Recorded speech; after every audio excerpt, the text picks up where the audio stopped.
Hello भाइयों, I am back with a new video. और आज की वीडियो में हम बात करेंगे कि कभी आपने सोचा है कि आपका जो पहला प्यार था 10वीं का, 12वीं का, 8वीं का, 9वीं का, तो कभी आप उसको कन्फेस कर पाते तो क्या होता? या आपको कभी बैक इन द माइंड कभी मतलब ये तो पक्का ही है कि तुम अगर लड़ी हो तो तुम्हें एक टाइम पे तो लगा होगा जब अगर तुमने कन्फेस नहीं किया है तो तुम्हें आज तक भी लगता होगा कि अगर कर देता तो क्या ही होता। बाकी तुम्हें पता है कि क्या होता, ना सुनने को मिलता पर तुमने सोचा तो होगा ही कि क्या ही होता। आज की मूवी रिव्यू करेंगे जिसमें कुछ इसी कॉन्सेप्ट पे बात होती है और क्या होता वो पता चलेगा। तो मूवी का नाम है विद लव, जिसका हम रिव्यू करने वाले हैं। तो इंट्रो स्टार्ट करते हैं।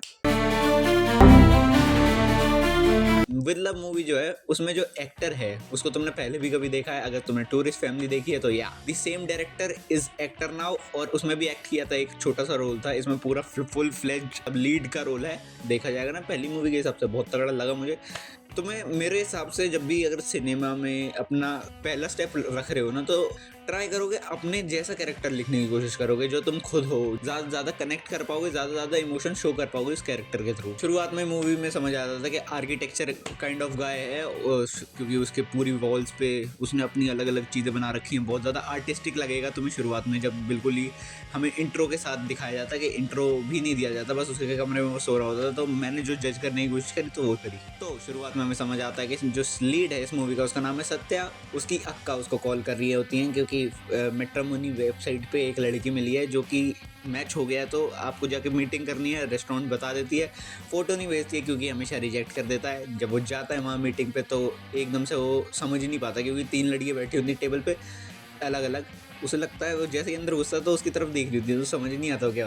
बाथरूम में जाता वापस आता है वो तो एक लड़की खुद ही बुला लेती है उधर से कि आई एम दी गर्ल। वहाँ से वो उसको रिजेक्ट करती है कि मेरा तो बॉयफ्रेंड है, तो मैंने ये कर दिया, सेम कास्ट में मेरे को ऐसा कुछ है नहीं, मेरे पास बंदा है। फिर वो बाहर निकल के स्ट्रेस में सिगरेट फूक रहा होता है कि यार इसलिए मैं बहन से कभी एडवाइस नहीं मांगना चाहता हूँ। और फिर एकदम से उसके कंधे पे टैप होता है, हेलो सत्या। और जैसे वो पीछे मुड़ता है, सिगरेट फूकते फूकते धुआं निकलता है सीधा एक लड़की के मुंह पे, जिसको देखते ही उसके दिमाग में टिंग टिंग टिंग टिंग टिंग घंटी बजती है। और जैसे मुंह पे फूकता है उसके मुंह पे धुआं जाता है, स्मोकिंग किल्स, और वो निकालता है सिगरेट। भाई कुछ कुछ चीज़ें होती हैं ना जो तुम्हें इन छोटी छोटी चीज़ों की वजह से मूवी पसंद आती है। मुझे इन छोटी छोटी चीज़ों की वजह से मूवी पसंद आती है कि स्मोकिंग किल्स शायद से बहुत लोगों ने नोटिस भी नहीं किया, पर जब वो बोलता है और क्योंकि एक वार्निंग टाइप भी दे रहा है कि नहीं करनी चाहिए क्योंकि मोमेंट ख़राब हो जाता है। ये जो मैंने दिया ये शुरुआत के 15 से 20 मिनट हैं और इससे मूवी सेटअप करती है अपनी जो आगे की स्टोरी है उसको। तो वो दोनों जब मिलते हैं, मीटिंग होती है, वहाँ से एक नई कहानी निकलती है। जब वो एक दूसरे के पास्ट के बारे में खोजते हैं तो वो एक डॉट से कनेक्टेड होते हैं, वो है सेम स्कूल। उसमें क्या होता है, उनके दोनों के क्रश सेम स्कूल, उनकी खुद की रिस्पेक्टिव क्लासेस में थे। और फिर मूवी जो चल मतलब मैं धीरे धीरे ना वैसा डल सा होता जा रहा था। फिर जब मैंने कल वो मूवी देखी भाई मज़ा आ गया, क्योंकि मैंने आधी मूवी देखी, फिर मैंने फाइनल देखा इसका क्रिकेट का। उस पर भी दूसरे चैनल पे बात करूँगा तो मिल जाना वहाँ पे भी।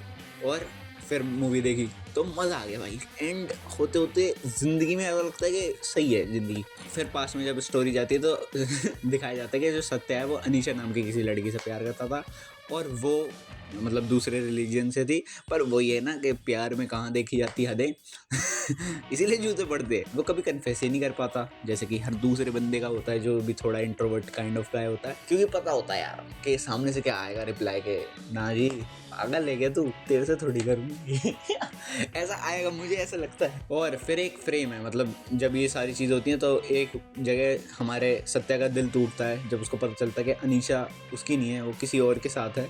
और वो कौन है, वो ही जो चीज़ है।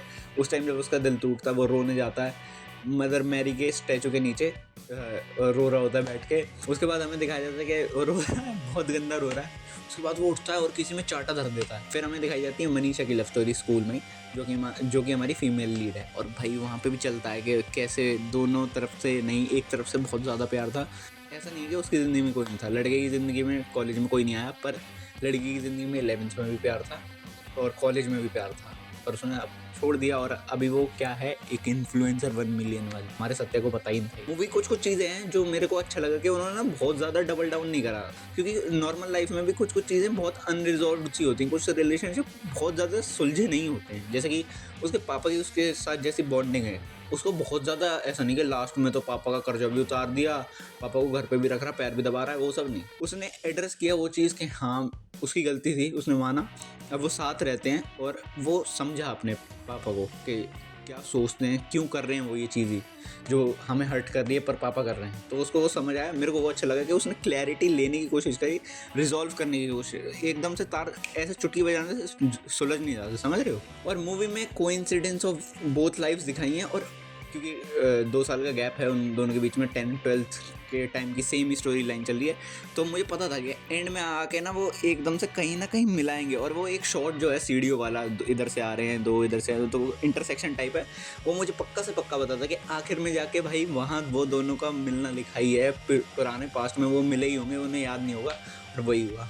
जैसे बहुत अजीब अजीब सिचुएशन में भी मिले हैं, मतलब जब सत्या रो रहा था तब भी उसने देखा था मनीषा ने, पर वही है भाई। और फिर हमें दिखाया जाता है कि सत्या बड़ा हो जाएगा, पर जिसकी वजह से उसकी ज़िंदगी से अनीशा गई थी वो अभी भी दुख में है। और जब वो उसको कॉल करता था रुपी के, फिर उसको गाली सुनाता है, साले तेरी वजह से ये हो गया, तू दिख मुझे। तो बाद में एकदम से उसको दारू पी के घर आ रहा होता है उसको कि जिसकी वजह से उसकी लाइफ से अनीशा गई, साले तेरी वजह से मैं ऐसे हो गई, मेरी ज़िंदगी ख़राब कर दी तूने, मतलब तेरे को पता था तब भी तूने ये करा। और फिर एकदम से स्विच टू इतने एंगर में मनीषा की तरफ आता है, मुझे किस चाहिए उसी उसी टेम्पर में, देख रहे हो। तो वहाँ से मुझे समझ आया कि मर्द ऐसा ही होता है। तो मतलब लैपटॉप बंद हो चुका है, तो अब मैं बात जो करूँगा वो मेरे मन से होगी कि जो मेरे को याद है। तो मूवी जो है ना, एक अनसेटलिंग चीज़ होती है जो तुम्हारी ज़िंदगी में रह जाती है, उस चैप्टर को क्लोज करने के ऊपर नहीं है, उस चैप्टर को एक तरीके से क्लोजर देने के ऊपर है। क्लोजर और क्लोज करने में बहुत फ़र्क होता है। क्लोज कर देना कि तुम वापस से कभी मुड़ के देखोगे ही नहीं उस चैप्टर की तरफ, बट क्लोजर होता है कि तुम उस चैप्टर की ना अच्छी यादें अपने साथ रखोगे जब भी उसके बारे में सोचोगे। तो वही ये मूवी देने की कोशिश करती है कि तुम्हारा पहला प्यार था, मतलब ज़रूरी नहीं है तुम आज उसके पास वापस जाओ तो तुम्हें वो अपना ले या तुम उसको अपना लो, ये ज़रूरी नहीं है। जो पता होनी चाहिए थी मेरे हिसाब से, अगर तुम किसी से करते थे प्यार या क्रश भी था तुम्हारा कोई, तो उसको पता है कि तुम उसके क्रश हो, या तुम्हें भी उसको भी पता है कि तुम उस पर थोड़ा अफेक्शन वाला सिनेरियो था तुम्हारा उसके लिए। बट क्या तुमने कभी बोला जाके, वो ज़रूरी होता है या नहीं वो मैं खुद नहीं जानता हूँ, तो इसमें मैं शायद से बेस्ट पर्सन नहीं हूँगा किसी को भी एडवाइस देने के लिए। बाकी मूवी बहुत ही अच्छी है, मतलब कुछ अलग सिनेमा होता है ना। मैं बहुत बार सोचता हूँ कि मेरे को हॉलीवुड ही देखना चाहिए, अब मैं हॉलीवुड ही देखूँगा। बट जो मेरे अंदर का इंसान होता है, जो सिनेमा लवर है या जो मूवीज़ को देखता है, प्यार करता है, और फिर उसके बाद वो अपनी ज़िंदगी को ऐसा मानता है कि यार सही चल रही है, वो मेरे को हमेशा ही मलयालम मूवीज़ ने दिया है। मतलब साउथ ना अलग स्ट्रीक पे है, जैसे इंडियन टीम अलग स्ट्रीक पे है। और जब ये दोनों अपने पास्ट अफेक्शन को कन्फेस कर चुके होते हैं, उसके बाद क्या होता है, तो बालाजी और अनीशा क्या उन दोनों की ज़िंदगी में रहेंगे या वो एक दूसरे को छोड़ देंगे इसी बीच में? क्या मनीषा सत्या कभी साथ आएंगे, ये मूवी में तुम्हें पता चलेगा। और मूवी अच्छा क्लोजर देती है और क्लोज भी अच्छे से होती है, मतलब एंड भी अच्छे से होती है। तो मैं चाहूँगा कि तुम एक बार चांस दो, अगर तुम्हें कुछ भी थोड़ा सा, मतलब इसमें कुछ वल्गर नहीं है, एक सीन कह सकते हो पर उसमें भी वल्गैरिटी नहीं दिखाई है, तो तुम कह सकते हो कि अच्छी मूवी है, विदाउट गाली गलौज है, तो तुम्हें देखनी चाहिए मुझे लगता है। मिलता हूँ तुमसे अगली वीडियो में, तब तक के लिए स्वस्थ रहना, मस्त रहना, बुरी न दुरुस्त रहना, आते रहना अल्फा वर्ल्ड पे वापस से, अगर कुछ भी ऐसा देखना है तो। Bye bye. ओह सॉरी, एक चीज़ और बोलनी थी कि मुझे पता नहीं इस पर होने हैं कि नहीं, बट बिल्कुल ही वाइल्ड गैस लेके चल रहा हूँ कि अगर इस पर 11,000 के लाइक्स हो जाते हैं और 1,000 सब्सक्राइबर भी हो जाते हैं ना इस वीडियो के 2 महीने तक भी, मैं अपनी क्रश को कन्फेस कर दूंगा, जो भी स्कूल में थी, कॉलेज में कभी नहीं रही कोई, तो हाँ मैं कर दूंगा। ठीक है, मिलता हूँ अगली वीडियो में।